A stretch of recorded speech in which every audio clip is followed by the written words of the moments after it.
kí ni ọ̀rọ̀ àkọ́kọ́ tí Jésù. ọ̀rọ̀ Jésù kejì.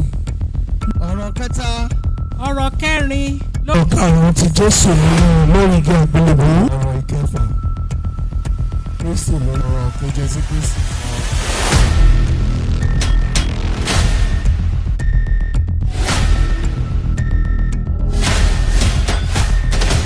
bẹ́ẹ̀ ló ṣe máa rí fún gbogbo wa.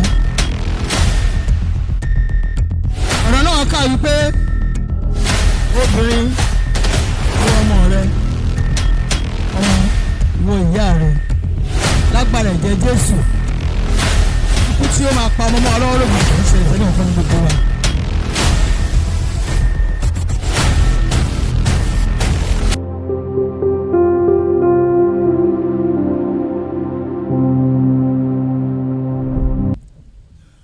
Bàbá ní orúkọ Jésù, ní orúkọ Jésù, à ń lọ lórí ọ̀rọ̀ kẹta lórí igi àgbélébùú. Bàbá mímọ́ ẹ máa bá wa lọ, Jésù Olúwa wa.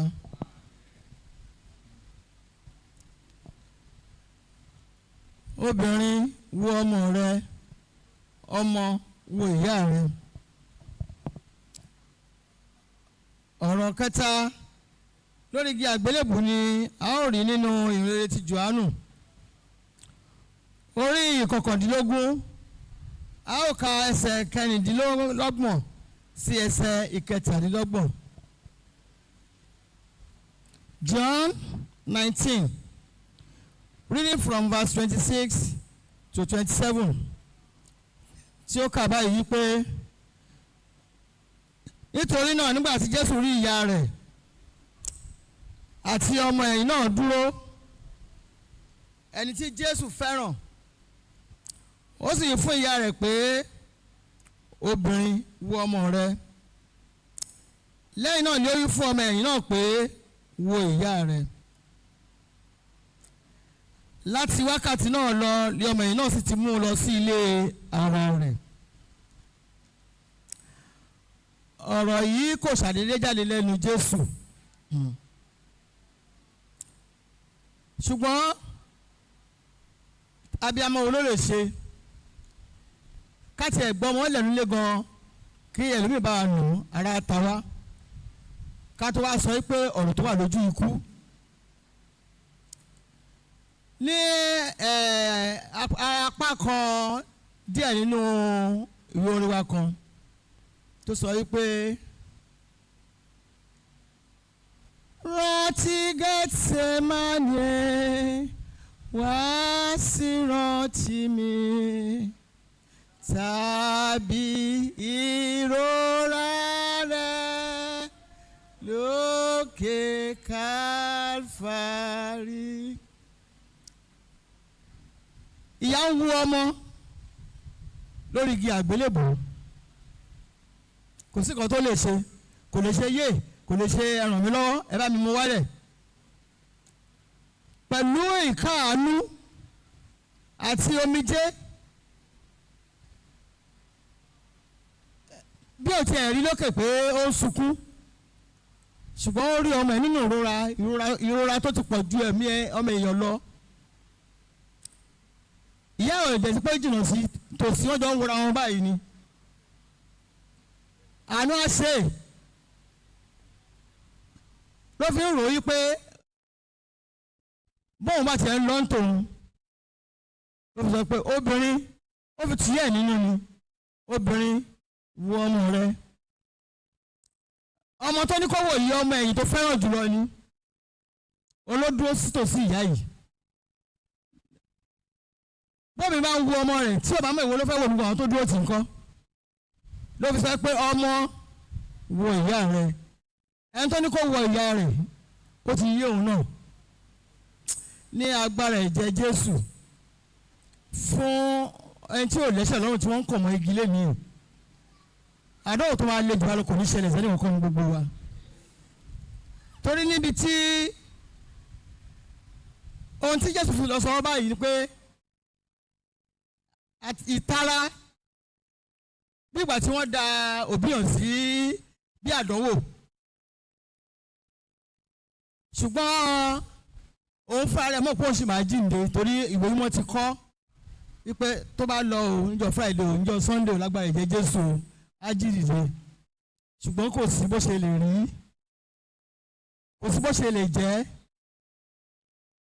lẹ́yìn náà ló wá wí fún ọmọ yìí náà wípé wo ìyá rẹ ìyẹn túmọ̀ sí wípé nǹkan tó ń fẹ́ ni pé kí ìyá òun ṣàwà secured torí irú bẹ́ẹ̀ tí wọ́n ti ṣe ọkọ̀ mágbélébùú kò burú ìyá dúró instead of the woman to be stranded ó lè tẹ̀yà falẹ̀ èèyàn kan lọ́wọ́ pé ọmọ wo ìyá rẹ bẹ́ẹ̀ ni bá tẹ̀lé wa bọ́ǹgbà yẹn mọ̀ pé ọkọ̀ ń balẹ̀ pé ìyá òun ti wà secured lágbára ọba lọ́jọ́ ìní aláàánú ò ní wọ́n wá o àsìkò tá a bá dẹ̀ ń béèrè oore lọ́wọ́ Ọlọ́run á rí gbà o ṣùgbọ́n káà náà wo ìwà ọwọ́ wa ká wo ìwà ọwọ́ wa kò sí bó ṣe lè rí Jésù pẹ̀lú gbogbo ìlàkọjá rẹ̀ ó fi hàn wáyé pé ó kọ́kọ́ ti sọ pé kí wọ́n dáríjì wá torí èmi náà ẹlẹ́ṣẹ̀ lèmi náà ó kọ́ tọrọ ìdáríjì ẹ̀ṣẹ̀ fún gbogbo wa kó tó wá bọ́ sórí ìkejì kó tó wá bọ́ sí kẹta títí dé ìkeje ẹ rí i pé kò sọ̀rọ̀ òdì sí àwọn kan rárá ó ń fi ọ̀rọ̀ rẹ̀ ló fi ń sìkíọ̀ gbogbo ẹlẹ́ran ara pátápátá ló fi tìyá ẹ̀ náà ṣe àpẹẹrẹ pé ìyá wo ọrùn rẹ Ọlọ́run ní kọ̀ wá sílẹ̀ o nígbà tí ìṣòro bá le jù Ọlọ́run ní kọ̀ wá sílẹ̀ o ẹ jẹ́ ká yí ara wa wò ẹ jẹ́ ká yí ara wa wò nígbà tó sọ yí pé lẹ́yìn náà ló wí fún ọmọ ẹ̀yìn náà pé wo ìyá rẹ láti wákàtí náà kì í ṣe pé ọmọ wò lásán ó ti yé ẹ̀ náà ó bẹ̀rẹ̀ mú ìyá kò ṣe mú lọ sí ilé tí wọ́n ti kú ò ti jẹ́ pé ilé tiẹ̀ gangan ló mú lọ torí pé kí ìyá yẹn lè rí ìtọ́jú ni kó lè rí ìtọ́jú tó péye ló ṣe ní kó ó máa mú lọ ní agbára Ọlọ́run mo tún gbàládùra lẹ́ẹ̀kan sísẹ́ aláàánú ò ní wọ́n yẹn kankan gbogbo wa nígbà tí ìdààmú bá fẹ́ le ju bó ṣe yẹ lọ tá a bá ti ń pe lórúkọ Jésù a máa rí ìdáhùn àdúrà gbà bẹ́ẹ̀ ló ṣe máa rí fún gbogbo wa ọ̀rọ̀ náà kà wípé obìnrin wo ọmọ rẹ ọmọ wo ìyá rẹ lágbára ẹ̀jẹ̀ Jésù ikú tí ó máa pa ọmọ mọ́ ọlọ́wọ́ lójijì kò ní ṣẹlẹ̀ sẹ́ni ọ̀kan gbogbo wa torí ká ní ìyá yẹn náà rọgbọ́n tó lè dá sí níbẹ̀ yẹn ni ó yẹ kó máa pọra mọ́lẹ̀ ni ṣùgbọ́n gẹ́gẹ́ bí ọ̀rọ̀ nínú ìwé Ọlọ́run kí ìwé mímọ́ kó lè ṣẹ kó lè wá sí ìmúṣẹ ó ní gbogbo ẹ̀ náà ṣe rí báyìí àwa dúpẹ́ lọ́wọ́ Ọlọ́run ìpẹ́ lọ́jọ́ tèmi Ọlọ́run kà wáyé ní kọ̀ọ̀kan ọdọọdún là ń gbọ́rọ̀ yìí látòrí ọ̀rọ̀ kìíní dọ́rọ̀ keje èyí tá a tún gbọ́ lọ́dún yìí á ṣe ìyanu ní ayé wa o ẹ jọ̀ọ́ nítorí Ọlọ́run ẹ jẹ́ ká fi ọkàn wa sí ọ̀dọ̀ Ọlọ́run ẹ jẹ́ ká mọ̀ pé kò sí tọ́lọ́run ò lè ṣe kò sí gbogbo náà ṣe lè le tó láyé yìí tọ́lọ́run ní bá a ṣe torí eléyìí ló gẹ́gẹ́ bí abiyamọ ogun ló jẹ́ fún ìyá ẹ̀ torí èmi ò mọ kọ́ ọmọ má ṣe kó má ṣe kankan kọ́ má tẹ̀ ni wọ́n fi ọkọ́kọ́ ìyá yẹn fíìmù yẹn lásán ó máa ń jẹ́ kí n máa sunkún ni níjọ́ kan tí wọ́n ṣe òfin yẹn tí èèyàn kan ló tẹ̀lé sí mi mo pè ń tọ̀hún ni mo ní sọ̀rọ̀ pé tí máa ní kí Ọlọ́run bá mi pa ilẹ̀kùn sọ̀rọ̀ pé wọ́n pẹ́ ó ń pa mí lẹ́kún lọ́wọ́ báyìí wọ́n ní wọ́n lọ sí máa sẹ́ẹ̀dù irú fíìmù báyìí sí mi tó mọ̀ pé mi lẹ́mìí ẹ̀ ìyá yẹn ti pọ̀ jù wọ́n nà báyìí gbogbo ara ẹran rẹ̀ ó ń já mọ́ erin tó fi ń nà ni ta ló lè gbà irú ẹ̀fọ́ ọmọ tó bí kò tí ẹ̀ fojú rí bẹ̀ kó fetí gbọ́ ní agbára ẹ̀jẹ̀ Jésù mo tún gbàládùn alẹ́ kan sí aláàní dààmú sẹ́ lórí àwọn ọmọ ni lórí gbogbo tó jẹ́ tiwa pátá a ò ní dààmú lórí ọkọ lórí aya a ò ní dààmú gbogbo tó máa le jù wá lọ tágbára ọ̀dọ́ àníkà kò ní ṣẹlẹ̀ sí wa o Jésù Olúwa wa. Àwọn àdúrà ẹ̀bẹ̀ tí a gbà gbogbo èyí tèmi gbà ń bì ẹ jọ àwọn ọmọ Cambridge náà kọ́ máa kà ní ìkọ̀ọ̀kan torí mo fẹ́ pé àdúrà tí má ti kà mo fẹ́ kẹ́yìn bá mi gba àdúrà yẹn ni ẹ jọ ẹ má bínú ẹ má bá mi fi etí sílẹ̀ o The first one ó sọ pé thank you Lord for all you have done for me. Lord, help me to know you more. Ó di méjì. Father, please reveal my purpose to me in Jesus' name. Lord, help me recover my lost glory. All the glory I have lost by my own doing, by my enemies of my mother and father's house. Father, restore my glory by fire in Jesus' name. So shall it be.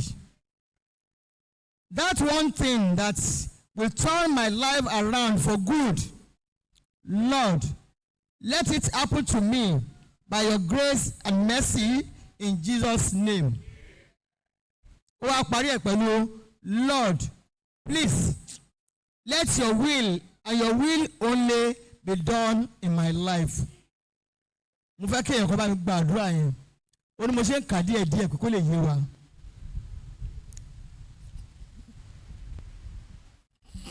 Father, in Jesus' name, in the mighty name of Jesus, Daddy, your daughter has written to you, O Lord. She is thanking you for all you have done for her. Daddy, receive all the glory in Jesus' name. Daddy, I pray all her heart desires, O Lord, even what she has lost. Daddy, I pray, Lord, you restore it back to her in the name of Jesus. Daddy, all she's looking unto you for, Lord, we commit all our heart desires into your hands. Father, have your way in the name of Jesus. Daddy, supply our needs according to your riches in glory in the name of Jesus. Daddy, she has the belief in you. That is why she has come. Daddy, I pray, Lord, that she will not go back empty-handed in the name of Jesus. Daddy, I pray, oh Lord, that you will fill her in the name of Jesus.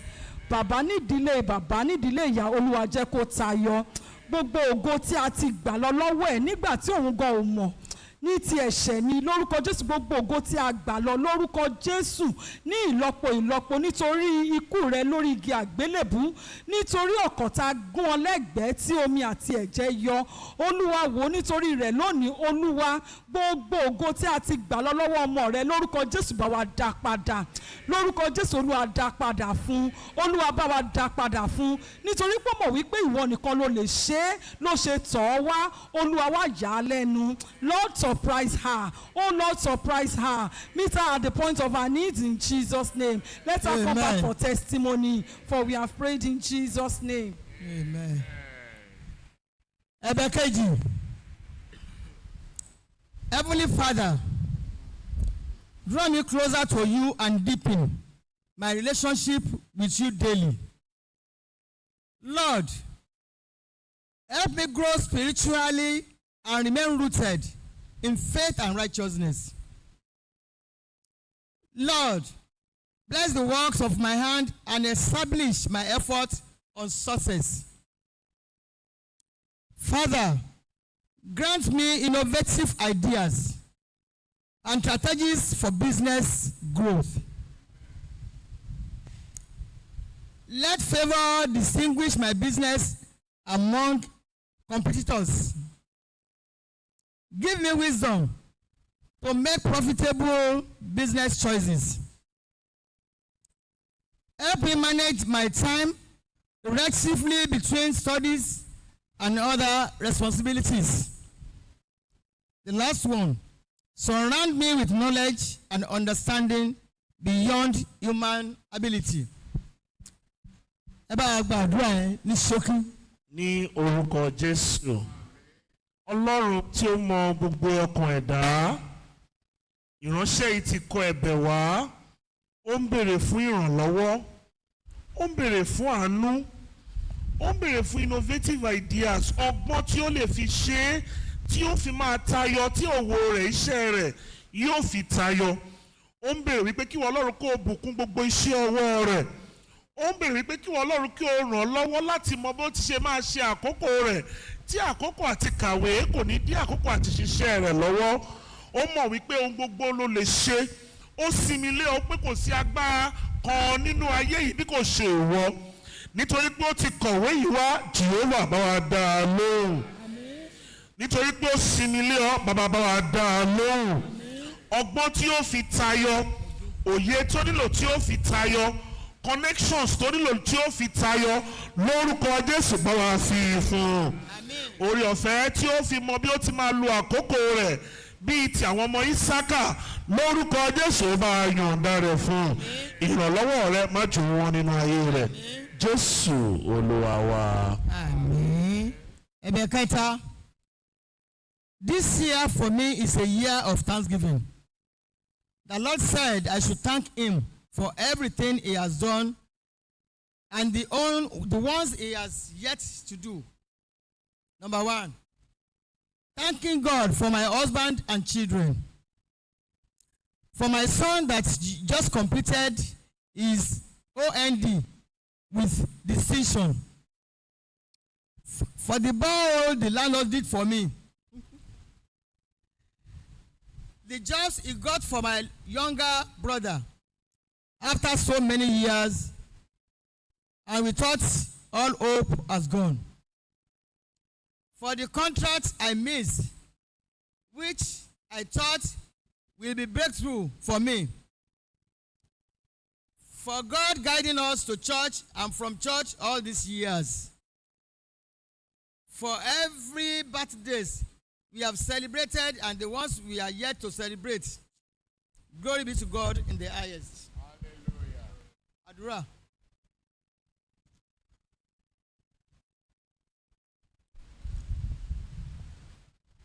Bàbá ní orúkọ Jésù, ní orúkọ Jésù, ní agbára ẹ̀jẹ̀ Jésù, a dúpẹ́ lọ́wọ́ yín, a fògo fún orúkọ yín fún ìránṣẹ́ tí ó kọ̀wé yìí sí yín. Ó ní ọdún yìí ọdún ọpẹ́ ni fóun. Ó dúpẹ́ lórí gbogbo nǹkan tí ẹ ṣe fún òun. Ó dúpẹ́ lórí ìdílé ẹ̀.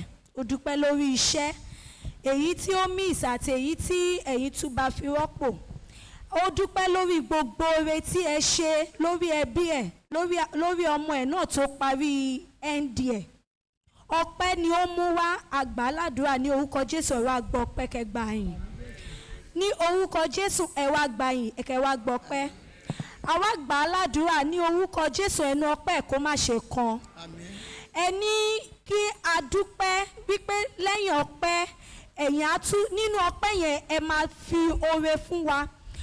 Ọpẹ́ ló mú wá kò tọrọ nǹkan kan àfi ọpẹ́ lọ. Àwa gbà á ládùúrà bí ó ṣe ti mú ọpẹ́ yìí wá gbogbo èyí tí ó wá kù nínú ayé rẹ̀ ní orúkọ Jésù ẹ bá mi fi fún. Nítorí tí ó mọ oore tí ẹ ṣe fún. Àwa gbà á ládùúrà ní orúkọ Jésù oore náà èṣù ayé ẹ̀ṣẹ̀ kó má ṣe gbà á lọ́wọ́ ẹ̀. Èṣù ayé ẹ̀ṣẹ̀ kó má ṣe gbà á lọ́wọ́ ẹ̀. Ní agbàládùúrà ní orúkọ Jésù ọpẹ́ kó má ṣe mọ ìkorò. Ọpẹ́ kó má ṣe mọ ìkorò ní orúkọ Jésù Kristi ní agbàládùúrà. Bàbá a dúpẹ́ pé gbogbo àdúrà ẹ̀bẹ̀ wa ilẹ̀ tí bá a tẹ́wọ́ gbà ní orúkọ Jésù Olúwa wa.